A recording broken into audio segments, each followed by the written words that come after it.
Assalamualaikum warahmatullahi wabarakatuh. Salam sejahtera, sahabat-sahabat Bawaslu sekalian. Pada kesempatan kali ini, kita akan berdiskusi tentang koordinasi dalam pelaksanaan pengawasan. Pengawasan dapat dilakukan dengan 1. Pengawasan langsung, 2. Investigasi, 3. Analisis dokumen. Dalam melakukan ketiga hal tersebut, koordinasi memiliki peran penting dan dapat dilakukan pada saat sebelum pelaksanaan pengawasan, di tengah-tengah pelaksanaan pengawasan, dan di akhir setelah melakukan pelaksanaan. Koordinasi dalam pelaksanaan pengawasan memiliki dua bentuk. Pertama, vertikal kepada pengawas pemilu di atasnya atau sebaliknya. Yang kedua, horizontal kepada stakeholder atau pemangku kepentingan. Koordinasi dalam bentuk vertikal dilakukan kepada jajaran pengawas pemilu di atasnya atau jajaran pengawas pemilu di bawahnya. Contohnya, pengawas pemilihan lapangan atau PPL di tingkat kelurahan atau desa dapat berkoordinasi dengan pengawas pemilihan kecamatan.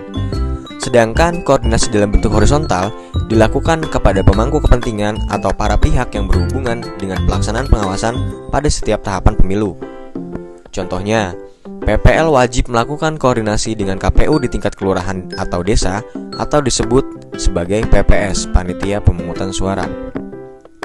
Kemudian, koordinasi pengawas pemilu di atasnya atau sebaliknya bertujuan untuk mengkonfirmasi hasil pengawasan mengandung dugaan pelanggaran atau tidak, menindaklanjuti hasil pengawasan, melaksanakan teknis pengawasan sesuai dengan ketentuan peraturan.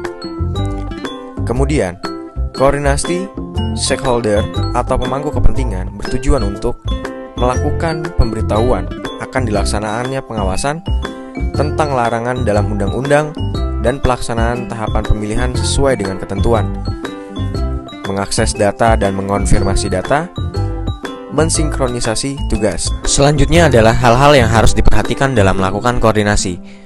Pengawas harus proaktif dan kooperatif. Koordinasi juga harus tepat waktu, sebelum masalah terjadi atau ketika masalah tersebut baru muncul. Koordinasi yang dilakukan adalah dalam upaya menyelesaikan masalah. Dan yang paling penting, sebelum koordinasi harus tersedianya bahan laporan atau data hasil pengawasan.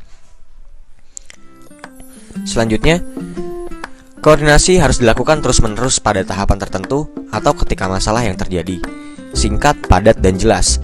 Dan terakhir, harus dipantau perkembangannya, bagaimana hasil dan tindak lanjutnya pasca koordinasi berlangsung. Kemudian, praktik pelaksanaan koordinasi.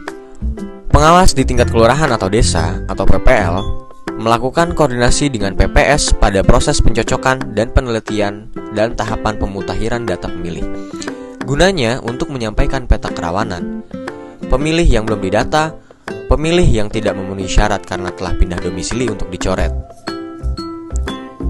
Pengawas kelurahan atau desa berkoordinasi dengan pihak pemerintah daerah di tingkat kelurahan atau desa atau RT dan RW untuk mengkonfirmasi kebenaran data pemilih berdasarkan hasil pengawasan. Hasil pengawasan dan konfirmasi data dapat dikoordinasikan kepada PPS untuk dilakukan saran perbaikan. Selanjutnya, berkoordinasi kepada pengawas di tingkat kecamatan atas temuan hasil pengawasan dan tindak lanjut hasil pengawasan.